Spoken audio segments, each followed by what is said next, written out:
We've added a few items to the electrical system of our 67 Beetle. In this video, I'm going to show you exactly how I did that.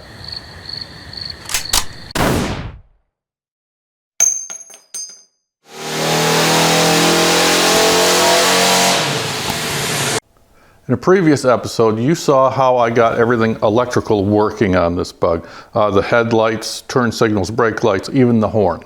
Staying with the idea of trying to keep this car as original and intact as it is, I did not hack into the original stock wiring system for our added stuff. Instead, I made a completely different system for those things. This is how I did it. Now, another reason why I didn't want to just tie everything into the existing fuse box and wiring is simply because it's not capable of handling any more amps through it. Volkswagen just designed this just to be capable of powering whatever they put in it, nothing more.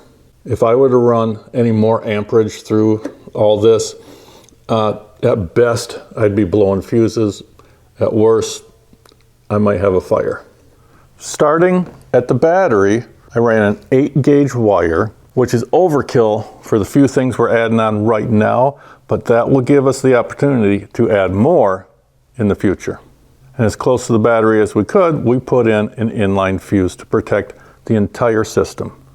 We ran that wire along with the other wires going back to the engine compartment through some conduit along the seat, and then up and under the front hood. That wire then comes up to a 120 amp relay and is tied right there. Now the reason why I have that relay is I don't want the fan and the fuel pump and anything else working with the key off, draining out the battery.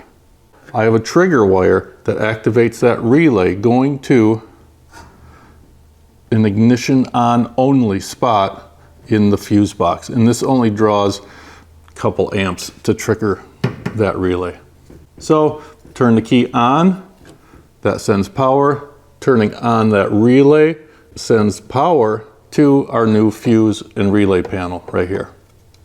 Inside our new panel, we've got 4 relays and 12 spots for fuses, but 4 of these spots are for fuses that protect each relay. So there's actually only 8 new spots for fuses in here. The fuel pump and the oil fan draws more amperage than average things do. So I have them going through relays, so we don't have to send high amperage through the switches on the dash.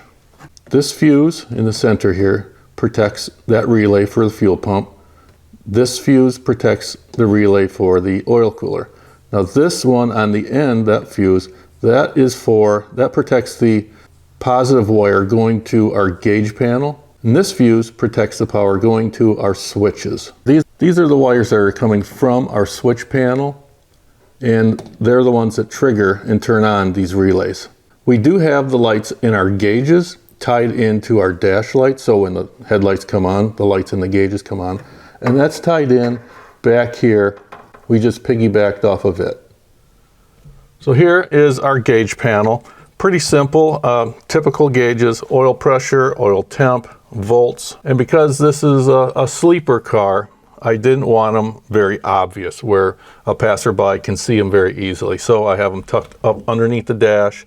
Now I do have a provision wiring going to the back for a tachometer and a cylinder head temp gauge. Haven't figured out where I want to put those yet, but again, I'll try to make those as hidden as possible if I can. And down here by my other knee is our switch panel. These turn on the fuel pump and the oil fan. And again, tucked up underneath here so it's not obvious at all, and all black.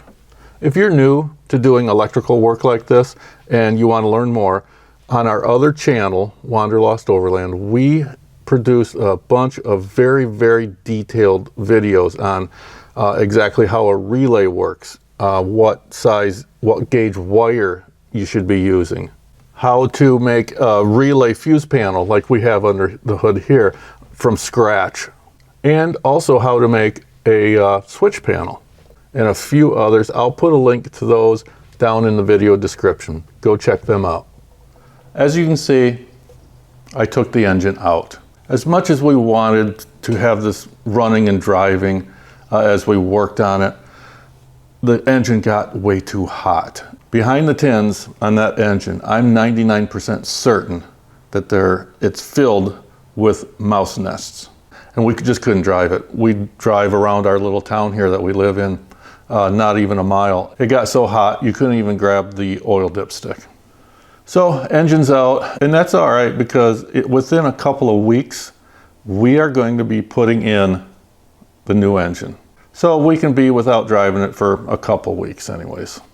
While the engine's out, I can do a bunch of work back here. And one of the biggest jobs was to rewire it.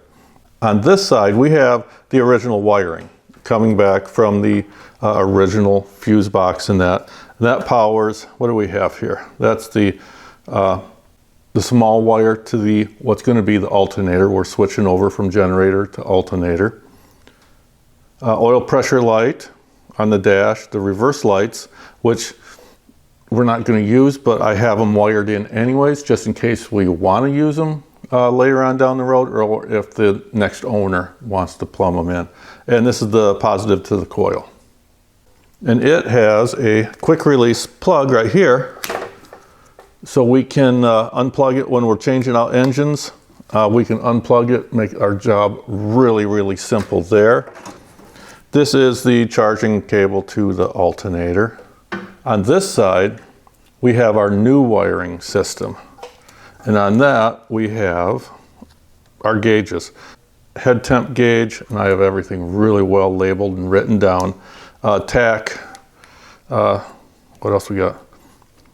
Oil temp gauge, oil pressure gauge. And this one here is the license plate light. And it too has a quick connect plug. In the next episode, I'm going to be putting new rear brakes on, and I'm going to be trying to save the Z-bar option on this. That was, I believe, a 67, 68 year only option. So we're going to try to save it. I've got all the new bushings and stuff. So we're going to try to get it out of here intact and rebuild it. And other things to get us even closer to getting that turbo engine and our new transaxle in this car.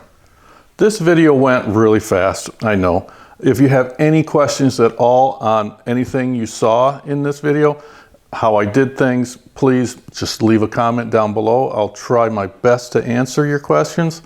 And again, if you want to see more detailed wiring, go check out those links I put down in the video description.